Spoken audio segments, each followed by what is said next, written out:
আসসালামু আলাইকুম। আসলে আমাদের বাংলাদেশে কি হয়েছে বলতে পারি না। দুদিন পর পর একটা ঘটনা, দুদিন পর পর একটা ঘটনা। এখন কালকে দুপুরে যে ঘটনাটা ঘটছে এটা নিয়ে খুবই মন খারাপ। কি ভিডিও করব, ভিডিও করার মন মানসিকতা নষ্ট হয়ে গেছে। রাশাদ ভাই, আপনি এ ব্যাপারে কিছু জানেন বা কি বলবেন একটু বলেন। ঢাকা উত্তরা যে বিমান দুর্ঘটনা হয়েছে, স্কুলের মধ্যে যে বিমানটা বিধ্বস্ত হয়েছে ভাই, এখানে অনেক শিশু মারা গিয়েছে, অনেক ছেলে মেয়ে মারা গিয়েছে। আমার দুঃখ হলো এই জায়গায় যে ছেলেগুলো যে মারা গেছে, তাদের পিতামাতার আজকে অবস্থা কেমন হয়েছে আপনারাই বলেন। দেখেন, এই দুর্ঘটনাটা, এই কান্নাটা আসলে পিতামাতারা কিভাবে সহ্য করবে। আমার এতটুকু বলা, আসলে একটা বৃদ্ধ লোক 60 বছর হইলে বা 70 বছর হইলে কোনো অসুস্থ হয়ে মারা গেলে সেটা অত বয়সের কারণে মারা গিয়েছে এটা বলে হয়তো সান্ত্বনা পাওয়া যায়, কিন্তু এই ছোট ছোট কচি বাচ্চারা আজকে দুর্ঘটনায় মরে গেল।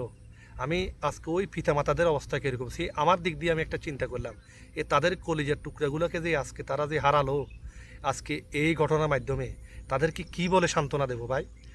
ছেলেগুলার বয়স একেবারে এখন কচি কচি কচি কচি মন, এগুলো আজকে মারা গিয়েছে ভাই।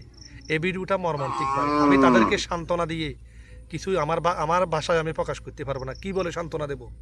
এই জন্য বলি, আল্লাহ যেন তাদেরকে এই শোকটা যেন সহ্য করার ক্ষমতা দান করে। আর আর আপনারা বলেন, তারা কিভাবে এই শোকটা সহ্য করবে, এতটুকু বলা।